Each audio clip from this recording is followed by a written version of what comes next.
Assalamualaikum warahmatullahi wabarakatuh. Waalaikumsalam. Bismillah, alhamdulillah, wala hawla wala quwwata illa billah, subhanaka la ilma lana illa ma 'allamtana innaka antal alimul hakim. Wa tub 'alaina ya maulana innaka antat tawwabur rahim. Rabbi shrah li sadri wa yassir amri wahlul 'uqdatam min lisani yafqahu qawli. Rabbi zidna 'ilma warzuqna fahma wa tammimna bil khairat Allahumma warzuqna fahman nabiyyin wa hifdzal mursalin wa ilhamal malaikatil muqarrabin bi rahmatika ya arhamar rahimin. Allahumma shalli ala sayyidina Muhammadin wa alihi wa amman wasali wa ala alihi wa sallim. Amma ba'du. Qala Syekh al-Mu'allif al-Alim al-Fadil al-Wara' al-Kamil al-Hafidh Jalaluddin Abdurrahman bin Abi Bakar as-Suyuti wa qala aidan Syekh Muhammad Nawawi al-Bantani al-Jawi rahimahumullah wa nafa'ana bihi wa bi'ulumihim fid dharain amin. Para bapak, para ibu rahimakumullah. Alhamdulillah. Kemarin saya bilang libur, tapi ternyata masuk. Dihubungi sama Pak Soleh. Ngaji apa enggak? Tapi kalau enggak ngaji kok emang. Saya kebetulan datang Jumat kemarin, alhamdulillah. Ibadah umrohnya diberikan kelancaran, tidak ada kendala, dan insyaallah panjenengan termasuk bagian daripada yang saya sebutkan dalam setiap doa. Amin. Tapi buatan dua video gimana gitu, yang buatan double status. Kalau ini dipesan di Tungo, syaratnya wonten buatan usaha untuk video. Terus wonten cerita ini ilmu malih, ternyata di situ itu masya Allah. Kita kembali lagi kepada ayat Al-Quran. Wa fawqa kulli ilmin alim. Di atasnya orang berilmu masih ada, kalau kita kembali kepada Allah, zatiahnya Allah yang bersifat alim. Kalau kita sama manusianya, di atas orang berilmu masih ada yang berilmu. Jadi pulau ini polos, dan di TV Dungo, pulau cerita di TV Dungo termasuk panjenengan. Ini pulau sebut pas tengah jenis Ka'bah ini. Dan saat ini kan peraturannya lah buat ngambil ihram di lantai 2 G, atas pulau ini purnoto kalimat bahasa Arab. Purnoto kalimat apa? Bahasa Arab. Atas bulan ini paling jangan dipaham secara harfiahnya paham. Kalau ngadep Ka'bah di lantai 2 itu matur. Jadi saya buka satu-satu WA. Saya berusaha membantu lewat doa karena tidak bisa membantu selain doa. Saya mengucapkan seperti ini. Ya Rabb, alaikas salam min abdikal fakir. Kalau perempuan fakirah, kama sa'alaka bidakwatihi, seperti apa yang sudah ia minta dalam doanya, faqdi hajati, maka ijabahilah setiap doa, khususnya yaitu ziarah makam Madinah, terus bisa ke Masjid Nabawi dan ziarah Nabi Muhammad SAW. Jadi kalimat yang saya ucapkan beberapa dari kontak WA itu kan, karena saya mencoba ya, 1, 2, 3, kurang lebih sampai 5 baris nama seseorang, gantian, berurutan, kalimatnya sama. Ya Rob, alaikas salam. Kalau menurut jenengan maknanya apa? Bahasa bebas. Ya Allah, Selamatkan mereka. kenapa? Berikan keselamatan pada mereka. Berikan keselamatan berapa? Ya Rabb, alaikas salam. Apa? Menyampaikan salam. Menyampaikan salam. Bisa. Atau ya Allah dapat Salam dari. Nah kan gitu ya. Saya kan dengan bahasa saya seperti itu. Lah subhanallah, ada orang sebelah saya. Orangnya biasa. Jadi pakai celana, kalau nggak salah antara orang Uzbekistan atau Kazakhstan atau Turkmenistan, pokoknya daerah situ, tinggi besar putih ganteng. Dia itu mengamati dan mendengarkan betul apa yang saya ucapkan di depan Ka'bah. Ya Rabb alaika salam. Min, ya Allah engkau dapat salam dari. Maksudnya kan seperti itu ya. Tapi subhanallah ini orang itu tadi sudah dapat ilmu. Tafham Arabi. Tiba-tiba beliau mengatakan, kamu paham bahasa Arab?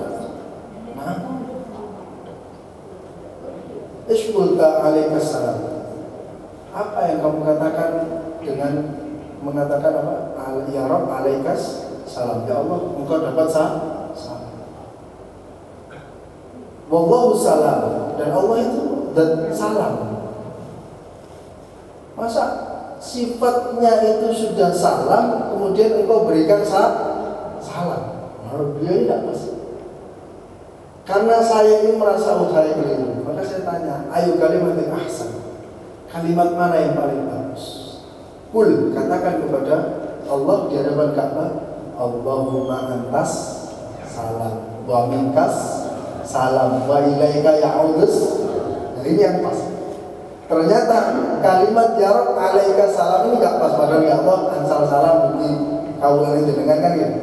Sebetulnya yang harus kita ucapkan adalah Allahumma antas salam. Ya Allah, sesungguhnya Engkau adalah zat yang memberikan keselamatan atau zat yang bersifat salam. Wa ilaika ya'udus.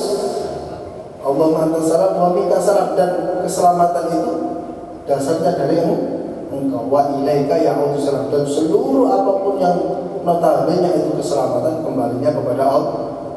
Nah, ini saya dapat ilmu. Jadi orang ini mengingatkan saya langsung, jadi dapat ilmu secara langsung. Walaupun kalimatnya ya Rabb alaikas salam, ini kurang pas. Tapi kalau kepada Nabi Muhammad SAW kita ke Rasulullah masih pas, karena sifatnya adalah manusia. Assalatu wassalamu alaika ya Rasulullah. Kan itu yang kita ucapkan. Tapi ketika di hadapan Allah kita tidak perlu mengatakan alaika salam, tapi Allahumma antas salam wa minkas salam wa ilaika ya'udus salam. Kemudian saya doakan dari itu saya ulangi lagi dari atas kembali satu persatu. Saya berusaha mendoakan siapapun yang sudah mendoakan saya bisa berangkat ke Makkah wal Madinah. Semoga doa itu diijabahi oleh Allah dan apa yang panjenengan hajatkan diijabahi oleh Allah Subhanahu wa taala. Ala kulli hal, tidak ada kendala apapun, alhamdulillah berjalan dengan lancar. Umrah dulu, kemudian 5 hari umrah, 5 hari Makkah, 5 hari Madinah. Tentu hawanya juga beda. Di situ terakhir saya sebelum pulang Madinah 11 derajat. Jadi emang betul-betul dingin. Dan saya ketika dihubungi Pak Soleh, saya kira itu tidak ada tamu. Jadi ternyata dari jam 8 pagi tadi sampai jam 12 malam tamu tidak habis. Saya salah prediksi. Saya sudah mengatakan ke Pak Soleh ngaji. Ternyata tamunya tidak pulang, gantian terus. Alhamdulillah. Muka-muka gak warahmah. Mentunya gak wadusa kan gitu ya kalau tamu ya. Monggo kita lanjut pembahasan tentang Bismillahirrahmanirrahim. Wa qala sallallahu alaihi wasallam, Rasulullah bersabda dalam sebuah hadis mengatakan, idza kataba ahadukum bismillahirrahmanirrahim, apabila seseorang telah menulis lafaz bismillahirrahmanirrahim, ai idza arada ayyaktubaha, atau akan menulis. Jadi riwayatnya ada maksud dari hadis ini adalah telah menulis atau sedang menulis atau akan menulis. Maka sekali lagi pentingnya kita membiasakan menulis Arab. Membiasakan menulis Arab. Falyumidda, maka panjangkan ar-Rahmana, kalimat ar-Rahman. Apa saja yang harus dipanjangkan di dalam kalimat ar-Rahman ini? Huruf-hurufnya. Jadi ada orang nulis Bismillahirrahmanirrahim, ini secara normatifnya ya, nulis secara normal. Jadi alif, kemudian lam, roh gitu kan. Lah, secara proporsional dari kitab ini dijelaskan bi ayyumidda alamu wal mim. Jadi lamnya ini harus panjang. Jadi ada orang nulis seperti di gambar ini. Jadi pendek sih. Mestinya lamnya agak panjang, kemudian baru roh. Wa yujawwifun nun. Kemudian nunnya ini benar-benar ada longgarnya. Jadi tidak boleh serat gitu. Tapi harus ke dalam, kemudian ditarik ke atas lagi. Wa yata'annak ayyuhsinu fi dzalika, dan perbaikilah setiap tulisan. Maka apa maksud dari sini? Tentu kalimat bismillah ini dari awal yang kita pelajari bukan kalimat atau lafaz yang remeh. Maka harus diperjelas, bacanya pun harus diperjelas, tulisannya pun harus diperjelas. Dan hadis ini riwayatnya dari Al-Khatib wa Dilani an Anas bin Malik, yaitu Anas bin Malik itu anak kecil yang setiap harinya membersamai Nabi. Siapa? Anas bin Malik. Jadi emang beliau ini dari kecil sudah dimondokkan sama ibunya ikut Rasulullah untuk mengabdikan diri. Ada punya kawan namanya Robi, laki-laki ya. Robi ini juga cinta kepada Nabi Muhammad. Kecil juga, masih kecil ingin melayani Nabi, mengambilkan Nabi susu, mengambilkan apa yang dibutuhkan. Sampai, tapi bedanya dengan Anas bin Malik, Robi ini disuruh pulang. Kalau Anas disuruh tinggal. Makanya hadis itu paling banyak Anas bin Malik, karena Anas itu selalu membersamai Nabi. Bahkan setiap pergerakan Nabi pun diperhatikan betul sama Anas bin Malik. Salah satu riwayat hadis paling banyak dari Anas bin Malik. Nah kalau Rabi'ah ini disuruh pulang, tidak mau pulang. Suruh pulang ini tidak mau. Akhirnya apa? Diam di depan pintu rumahnya Nabi. Sampai malam akhirnya Nabi kok kayak ada anak di depan rumah. Dilihat loh, kok Rabi'ah masih ada di sini. Maka ditanya sama Nabi, ya Rabi'ah, apa yang kamu mau? Apakah uang? Anak kecil kan biasanya maunya uang, atau permen? Ternyata subhanallah masih kecil, umur 9 tahun itu sudah berani minta kepada Nabi yang tidak terangan-angankan sama orang yang sudah dewasa. Apa yang dikatakan Rabi ini? Karena saking cintanya sama Nabi, uridu murafaqataka fil jannah. Ya Rasulullah, saya ini tidak mau jauh dari engkau, dan harapan terbesar dari saya adalah saya ingin selalu membersamaimu kelak di surga. Umur 9 tahun. Ini anak kecil, termasuk temannya Anas bin Malik. Kemudian waqala sallallahu alaihi wasallam, innallaha subhanahu wa ta'ala zayyana as-samaa'a bil kawakib. Allah itu menghiasi langit dengan bintang. Jadi bintang ini termasuk bagian sesuatu yang memperindah langit.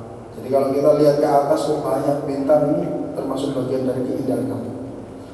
Apa saja kawakib itu? Waya asyamsu, yaitu matahari, wal qamaru, dan rembulan, wan nujumu, dan bintang, wa zayyanal malaika bi Jibril, dan Allah menghias setiap malaikat. Ada yang paling diutamakan di antara malaikat-malaikat lain. Apa? Siapa? Yaitu malaikat Jibril. Jadi sekali lagi saya jelaskan kenapa malaikat Jibril ini diangkat jadi Ra'isul Malaikah, menjadi pemimpinnya malaikat. Karena malaikat Jibril diutus langsung oleh Allah untuk datang kepada baginda Muhammad sallallahu alaihi wasallam. Kalau kita urut, malaikat Jibril membawa wahyu. Dengan membawa wahyu risalah ini, malaikat Jibril secara otomatis menjadi Naqibul Malaikah, pemimpinnya malaikat. Kemudian datang kepada Rasulullah. Rasulullah menerima risalah, menjadi asyraful anbiya wal mursalin, paling mulianya daripada nabi dan para utusan. jatuhnya di bulan Ramadan. Ramadan menjadi bulan paling istimewa, betul nggak? Gara-gara Al-Quran risalah.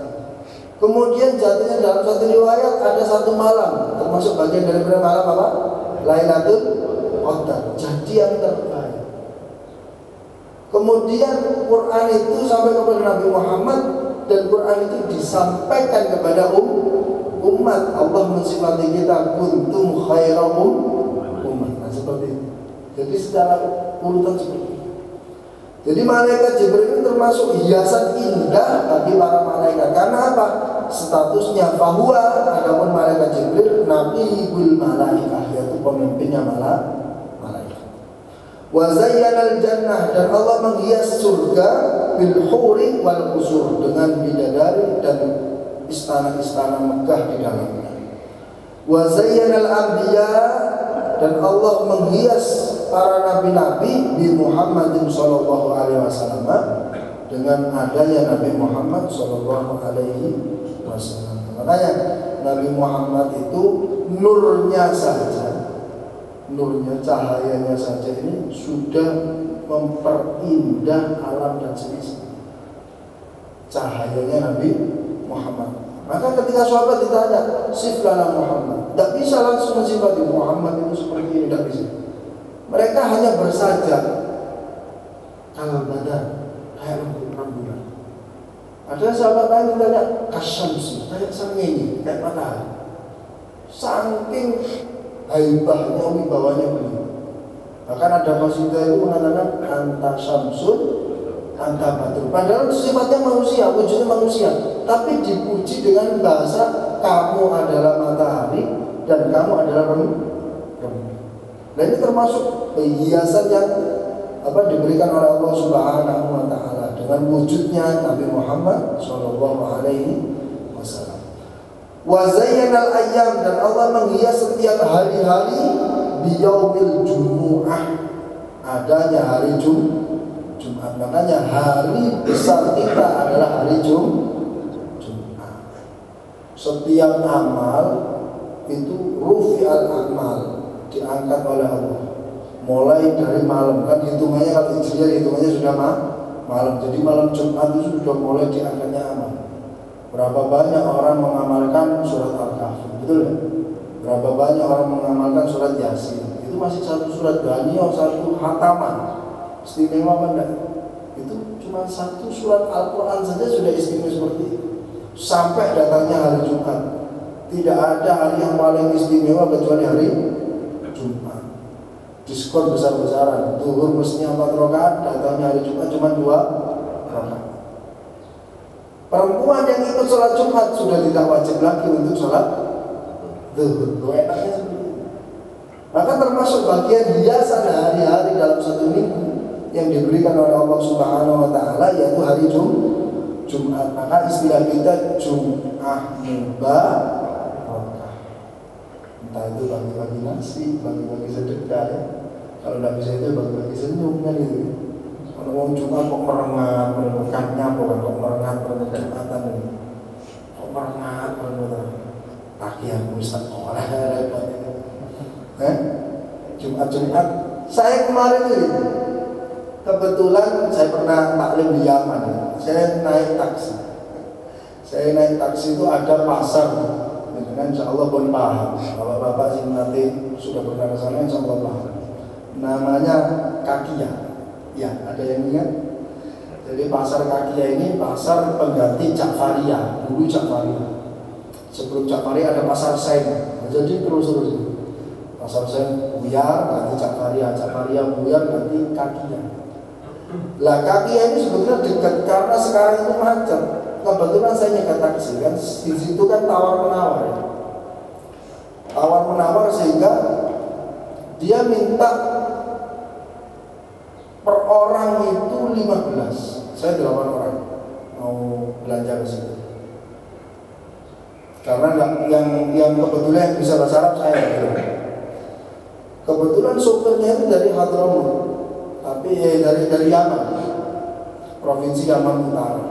Kita tidak asing lah dengan bahasa, karena kita pernah belajar di sini. Sehingga kita tawar-tawar yang mestinya itu per orang 15, akhirnya jadinya per orang 10 real.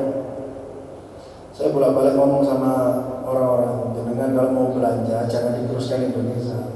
Bayangkan snack itu 5 real. Gitu. Snack itu minimal berapa?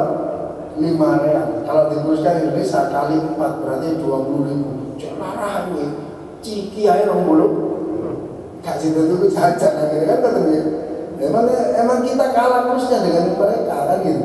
Kita masih bangga, mereka 4.500 atau kurang maksudnya. 4.500. Akhirnya apa? Yang terjadi pas hari Jumat itu. Yang terjadi saya tawar sehingga 80 ngomel itu di taksi itu ngomel. Mas anda bakhil di lokal terus saya itu pelit. Ada hari yaumul Jum'ah ya, hari Jumat muskilah. Jumat muskilah sebenarnya. Masa ada hari Jumat kok muskilah? Jumat mubarakah. Apa ya?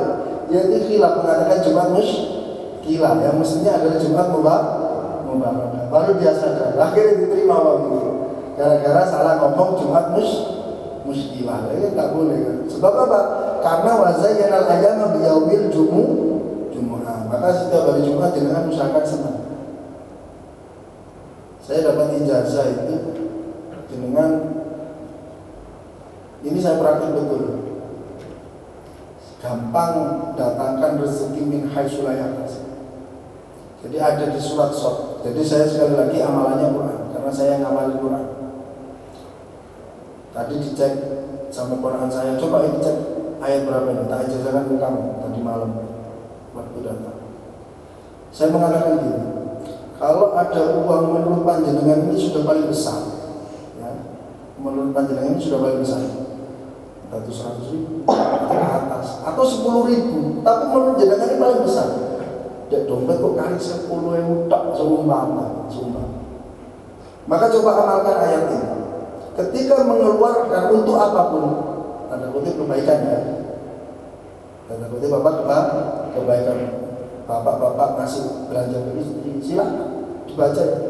Apa? Inna hadza la rizquna ma lahu min nafad.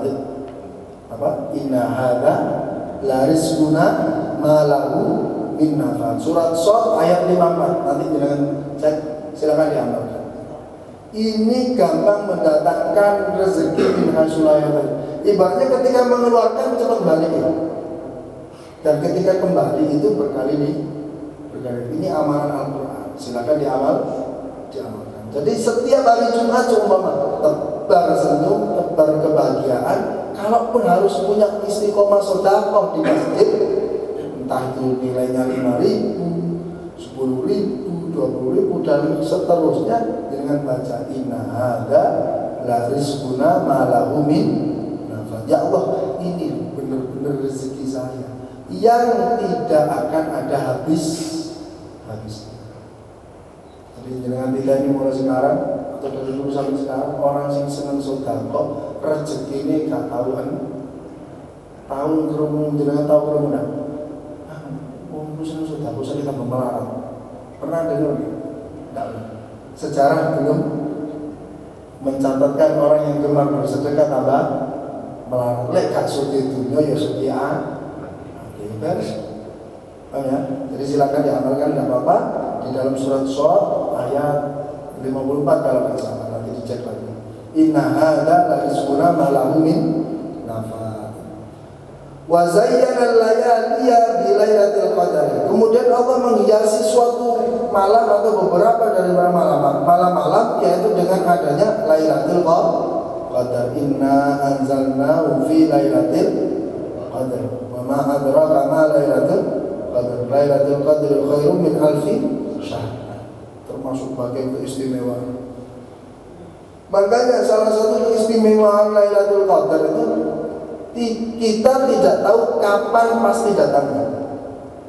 Ada orang ulama ditanya kalau Qadariyah itu malam berapa kan seperti itu. Rata-rata itu diambil asyra awakhir, 10 akhir. Tapi ada satu ulama, Lailatul Qadar itu kapan? Min awali Ramadan ila akhir Ramadan. Jadi berdino itu Lailatul Qadar. Tinggal jenengan aja.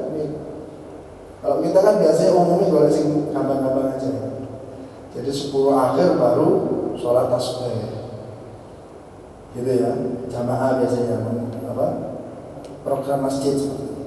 Kalau Pak Andika ini tahu betul digembleng sama Pak saya setiap hari 11 rakaat. Pak Andika ini 11 hari apa? 11 hari apa? Setiap hari 11 rakaat. Tasbih 4 rakaat, 2 rakaat, 2 rakaat. Kemudian apa Mas?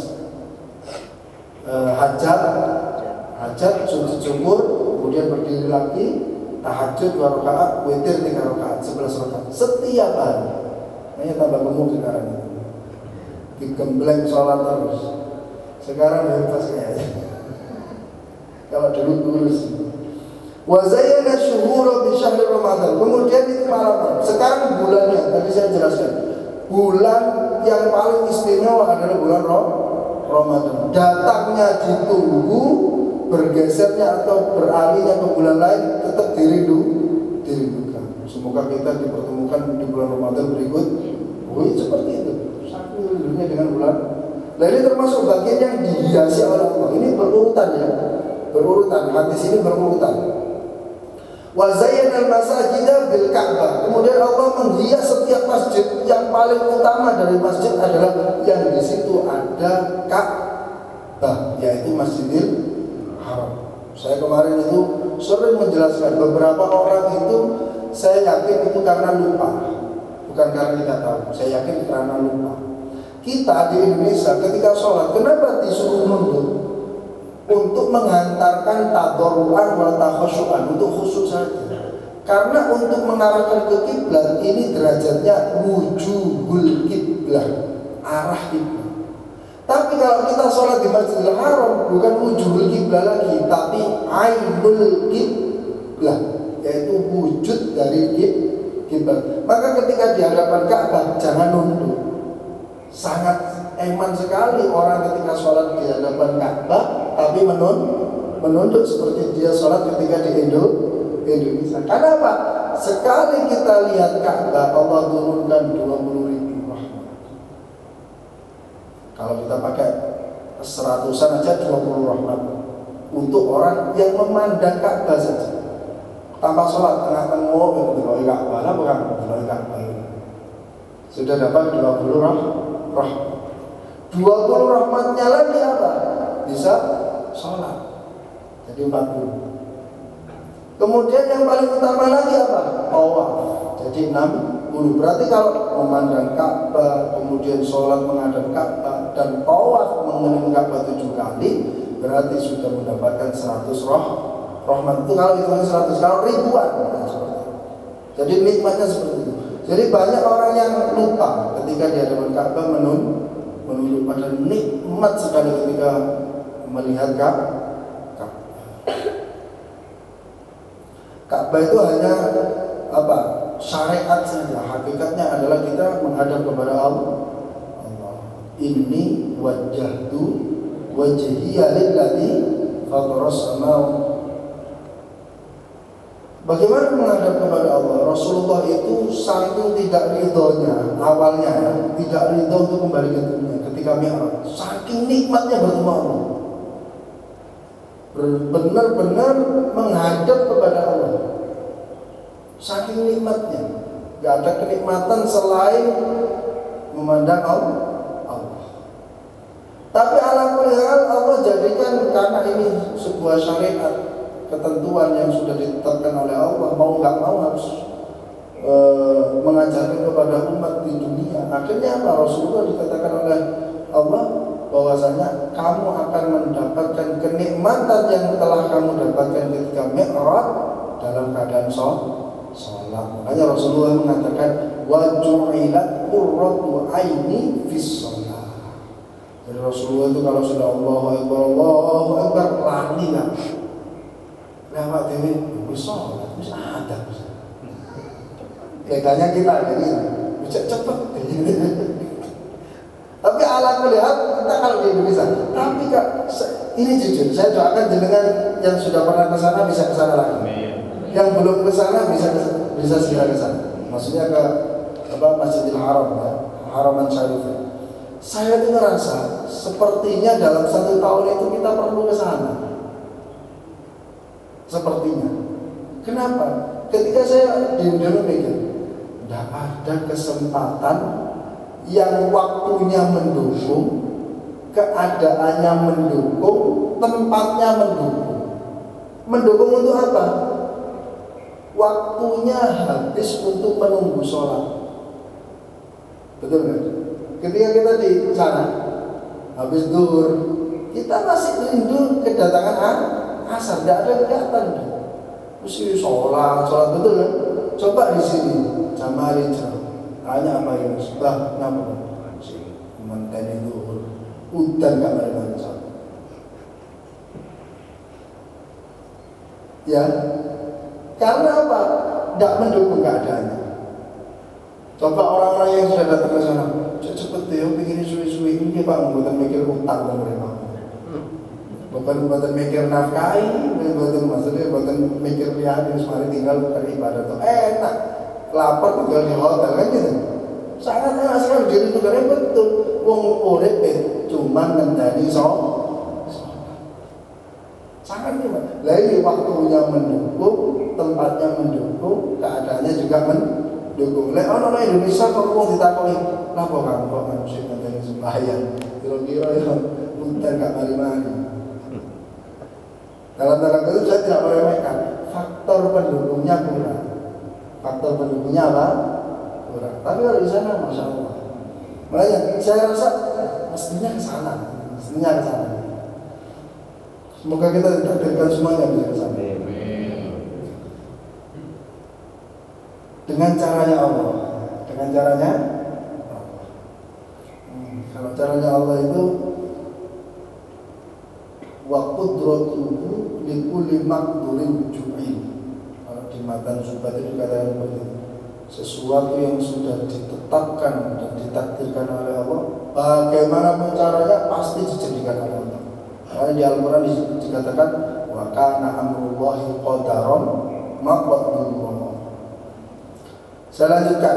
Wa zayyana al-kutuba bil Qur'an, dan kitab-kitab apapun yang paling diindahkan dan dihiasi oleh Allah adalah Al-Quran. Makanya Al-Quran ini paling afdalul kutub, baik kitab samawi ataupun kitab-kitab yang lain.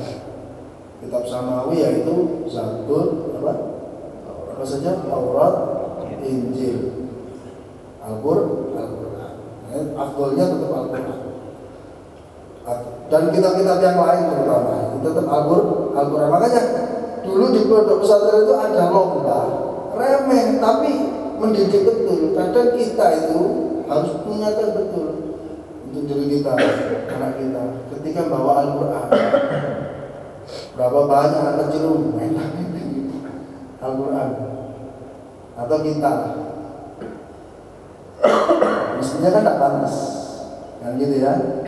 Bal Quran Majid, bal huwa Quranun Majid fi lauhin mahfuz. Majid itu mulia. Jadi kita muliakan Al-Quran. Kalau malaikat Jibril aja diangkat derajatnya gara-gara Al-Quran, masa kita yang paling sempurnanya makhluk meremehkan Al-Quran? Dia dipegang yang betul-betul. Ada dalam Al-Quran itu ada satu ayat biasanya ditaruh di depan itu la yamassuhu illal mutahharun, tidak boleh memegang, menempelkan kulitnya di Al-Quran kecuali dia dalam keadaan suci. Ini termasuk bagian sesuatu yang memuliakan Al-Quran. Nah, kalau ada yang mententeng Al-Quran, tolong diingatkan supaya apa? Yang mengingatkan dapat kemuliaan Al-Quran, yang menjaga etika Al-Quran juga mendapatkan kemuliaan Al-Quran. Wa zayyana Al-Quran, yang paling akhir, wa zayyana Al-Quran, dan Allah hias Al-Quran itu dengan adanya lafaz Bismillahirrahmanirrahim. Jadi ini kesinambungan dari atas ke bawah, semuanya porosnya adalah Bismillahirrahmanirrahim. Hadhihi asyratu asya'a muzayyanatun bi asyrati asya'a. 10 ini dihiasi oleh Allah dengan 10 perkara dihiasi dengan 10 perkara, yaitu langit dengan bintangnya, malaikat dengan malaikat Jibrilnya, kemudian surga dengan bidadari dan istananya, Nabi dengan adanya Nabi Muhammad, kemudian hari adanya hari Jumat. Ini 10 jadi tahunnya 20. Malam adalah Lailatul Qadar, kemudian bulan adanya bulan Ramadan, kemudian masjid adanya Ka'bah, kemudian kitab adanya Al-Quran, dan terakhir Al-Quran adanya lafaz Bismillahirrahmanirrahim. Makanya lafaz Bismillah ini sangat istimewa. Sampai-sampai Nabi Sulaiman pun setiap apapun tidak pernah meninggalkan kalimat Bismillah. Bahkan diriwayatkan dalam Al-Quran, innahu min Sulaimana wa innahu Bismillahirrahmanirrahim. Ketika nulis surat Qiratul Bilqis, innahu min Sulaimana wa innahu Bismillahirrahmanirrahim.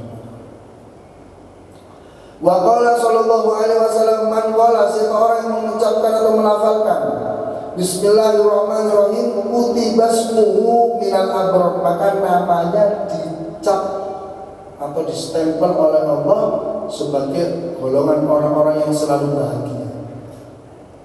Gara-gara lafaz Bismillah. Aisyadiqin, maksud daripada abrar ini selain bahagia adalah orang yang jujur. Jadi orang yang mendawamkan Bismillah insya Allah tidak pernah bohong. Dalam tanda kutip, dia tidak akan merugikan orang lain. Tidak mungkin orang mau berbuat keburukan kemudian Bismillahirrahmanirrahim. Wa bari'a, dan dibebaskan minal kufri wan nifaq, dari sifat kufur dan nifaq. Jadi sifat kufur itu apa? Yaitu tadi tidak mensyukuri nikmat, namanya kufur. La in syakartum la azidannakum wa la in kafartum inna adabi lasyadid. Ada ayat lain, inna matallahi la tuhsu. Kalau kamu menghitung nikmat-nikmatnya Allah tidak akan mampu. Innal insana la zalumun kafar. Karena manusia itu punya sifat yang tidak akan terlepas dari dirinya, yaitu kafar. Apa kafar itu? Kufur nikmat. Dan ini satu sedekah itu dibalas 700. Dia sedekah 1000 kata Bapak teman saya. Dia itu materi dia lupa diberikan sehat. Oh batil lu itu teman saya. Saya kira mau 700 mau kaget, tak stroke lah repot. Iya begitu. Nah itu kadang kita itu lupa dengan nikmatan Allah berupa nikmat yang lain. Karena mindset kita hanya uang dan uang. Likulli syai'in fulus, biduni fulus mampus. Likulli syai'in fulus, biduni fulus mampus. Kan gitu ya. Karena pikiran kita uang. Wa an Abi Wa'il an Abdullah bin Mas'ud. Ada riwayat dari Abi Wa'il. Riwayat dari Abdullah bin Mas'ud radhiyallahu anhu, qala man arada ayyanjiyahullahu minaz zabaniyah. Kalau kamu ingin lepas dari malaikat zabaniyah, ada nama malaikat namanya Zaban, falyad'u nadiyahu sanad'us zaban. Malaikat namanya Zabaniyah. Sifatnya bagaimana? Dijelaskan dalam kitab ini. Zabaniyah adalah khazanatu jahannam, malaikat penjaga neraka jahannam. Bagaimana gambarannya? Arjuluhum fil ardi wa ru'usuhum fis samai dunya. Kakinya menjalar ke bawah sampai dasar bumi, kepalanya menjulang ke atas sampai puncak daripada langit dunia. Bayangkan seperti apa. Jumlahnya alaiha tis'ata asyar, 19. Tugasnya apa? Yadfa'una jahannamina fi qafahim bi aydihim wa arjulihim. Nyambungi orang-orang penghuni neraka jahanam dari belakang, tangannya dan kaki. Jumlahnya ada 19. Alaiha tis'ata asyar. Wa ma ja'alna ashaban nari illa malaika. Tidaklah yang menjadi penjaga daripada neraka ini adalah malaikat. Malaikat ini jumlahnya 19. Namanya malaikat Zabaniyah. Tugasnya nyambleki orang penghuni neraka jahanam. Lah ada riwayat tafsir mengatakan tis'ata asyar ini bagaimana? Apa semua ini 19? Ada yang mengatakan satu pemimpinnya 18 anggotanya, tapi jumlahnya itu 19. Dalam tafsir lain dikatakan neraka jahanam itu ada 19, masing-masing dijaga oleh malaikat Zabaniah. Ada riwayat mengatakan satu neraka dijaga 19 Zabaniah. Bayangkan kita dikeroyok itu dengan Zabaniah, naudzubillah min. Maka bagaimana supaya kita terlepas min zabaniyati at-tis'a asyara? Falyaqul, maka ucapkanlah bismillahirrahmanirrahim.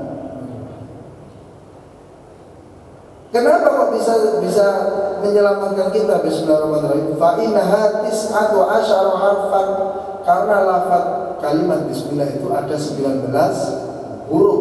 Satu hurufnya untuk menentang satu malaikat Zabaniah, untuk membebaskan kita dari hukuman daripada malaikat Zabaniah. Liyaj'alallahu ta'ala kulla harfin minha junnatan. Satu huruf ini jadi perisai. Makanya kalau dalam doa Al-Qur'an walikulli harfin halawah. Setiap huruf yang ada Al-Qur'an menjadikan pemanis bagi kehidupan kita, baik itu pemanis di dunia maupun pemanis juga di akhirat. Walikulli juz'in jazaa. Setiap juz yang kita baca pasti ada balasan. Doa Al-Qur'an kan seperti itu ya. Jadi ala kulli hal, kalimat bismillah ini bukan sekedar kalimat yang biasa saja. Bagaimana kalau kita mendawamkan, insya Allah selamat dari siksaan kobaran api neraka. Kita itu diperintahkan oleh Allah, ya ayyuhalladzina amanu qu anfusakum wa ahlikum nar. Kenapa? Wa quduhan nas wal hijarah. Wahai orang yang beriman, jagalah kamu dan keluargamu dari kobaran api neraka. Apa bahan bakarnya? Waquduhan nasu wal hijarah, yaitu manusia dan bebatuan. Ditanya sama sahabat, ya Rasulullah, bebatuan itu model kayak apa? Di sini batu yang paling besar di dunia ini gunung. Maka Rasul menjawab, akbaru minat jabal dunya. Waktu sing dimaksud neraka luwih gede daripada, lebih tinggi daripada gunung yang paling tinggi di dunia. Bagaimana itu gambarnya? Nah, untuk bilangin dari semoga kita dijaga oleh Allah Subhanahu wa taala. Kita turun kita dijaga dari siksaan api neraka. Itu termasuk bagian apa? Ya caranya ya mendawamkan lafaz bismillahirrahmanirrahim. Kelihatannya remeh, ringan, tapi sekali lagi saya mengutip berulang kali Rasulullah mengatakan khairu amalin dawamun wa inqalla. Sebaik-baik amal yang kita perbuat itu terus menerus, continue. Wa inqalla, walaupun amal itu sedikit. Katakan sedekah, paling kecilnya uang 1.000, tapi setiap hari lebih baik daripada besar tapi saknali. Marono bisa sedekah. Itu kalau sedekah. Apapun saja, melafalkan amalia bismillahirrahmanirrahim lebih baik daripada baca surat sumpama punya istiqomah. Senang saja punya istiqomah, senang baca surat Kahfi tapi momentum saja, atau senang baca Al-Quran tapi di bulan Ramadan saja. Maka lafaz bismillah yang setiap hari kita baca ini lebih baik daripada satu Al-Quran seisinya. Kenapa? Karena istiqomah itu mahal sekali. Yang paling murah itu istirahat. Gimana? Iya, istiqomah itu mahal. Makanya ada kaidah mengatakan al-istiqomah itu afdalu min alfi karomah. Orang bisa terbang itu tidak akan mampu apa-apa dibandingkan perlawanan daripada orang yang istiqomah. Karena orang yang istiqomah itu kata Al-Quran wa allahu istaqamu ala tariqati la asqainahum ma'an ghadaqa. Kalau kamu istiqomah, maka digambarkan sama Al-Quran itu Hausmu pun ketika satu kali siram barokah istiqomah itu tidak akan merasakan kehausan sama sekali, langsung lega. Itu gambarannya Al-Quran. Maka sekali lagi kita ngaji bab bismillah setidaknya fi kulli harokatin, setiap pergerakan kita jangan tinggalkan bismillahirrahmanirrahim. Dilafalkan boleh, di dalam hati juga boleh. Niatan kita adalah memuliakan bismillahirrahmanirrahim. Faedahnya apa? Salah satunya membebaskan kita dari hukuman atau berhadapan dengan malaikat zabaniyah. Malaikat apa? Zabaniyah. Kalau kita lihat lagi tafsirnya, falyad'u nadiyah. Jadi Rasulullah itu pernah mengejek Abu Jahal. Jadi Rasulullah juga pernah mengejek, tapi nggak seperti kita mengejek. Kalau kita kan kenemuan ngenyek. Kalau mesti ngenyek, ngetrek. Kalau bahasa kita kan gitu biasanya. Sampai aku ngenyek ya ngenyek, tapi ojo ngetrek. Ngenyek sak turute kantek-kantek kan gitu. Rasulullah pernah mengejek Abu Jahal. Jadi dalam satu riwayat itu falyad'u nadiyah. Maknanya adalah biarkan mereka memanggil bala tentaranya, teman-temannya dalam Al-Quran. Apa maknanya? Waktu itu Rasulullah sholat di hadapan Ka'bah, sama Abu Jahal dilarang. Tapi Rasulullah tetap sholat. Nah ini kan ngeremehkan, sama halnya kan ngenyek. Semuanya Abah Yunus melarang sholat menjerus, ngomong sholat ngarep kok si pancet menjerus. Orang ini pancet sholat di dalam, kan berarti ngenyek apa Yunus. Kira-kira seperti itu. Ini Abu Jahal merasa dihina sama Nabi. Muhammad, kamu itu sudah saya larang, tapi kenapa kok masih sholat? Maka apa yang dikatakan di dalam tafsir tersebut? Dikatakan bahwasanya, wahai Muhammad, apakah engkau ini mengejekku atahaddadani ya Muhammad wa ana akaru hadal wadi nadiyah? Apakah kamu menghina saya, sedangkan saya ini orang yang paling berpengaruh dalam suatu kaum. Jadi dulu itu ada namanya Darun Nadwah, suatu tempat yang digunakan oleh orang-orang Quraisy untuk musyawarah. Termasuk ketika Nabi Muhammad hendak hijrah dan rencana mau dibunuh, itu dimusyawarahkan di Darun Nadwah. Ada satu tempat yang dibuat untuk penggede kabilah kumpul musyawarah, tapi musyawarahnya untuk keburukan. Maka mengatakan seperti itu, Muhammad, kamu meremehkan saya ini orang yang paling berpengaruh di suatu kaum, kata Abu Jahal. Maka Rasulullah tidak menghiraukan, sehingga turun faliyad'una, dia biarkan Muhammad dia memanggil Bolo Purawa, biarkan. Nanti sampai tak panggil ayat berikutnya apa?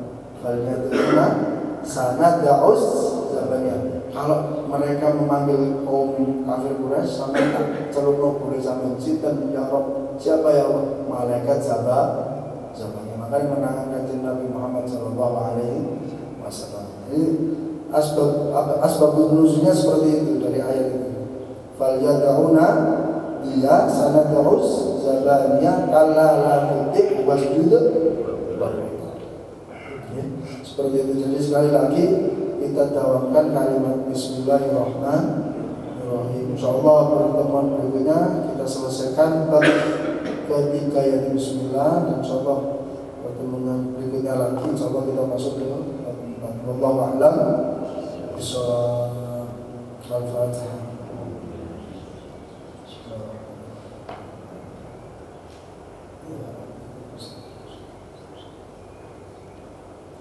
Ada yang ditanyakan?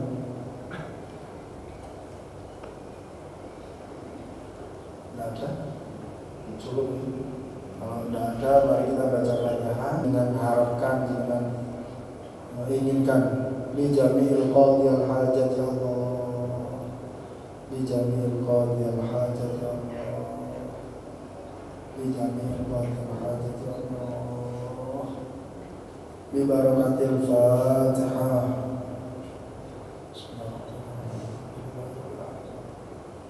Ya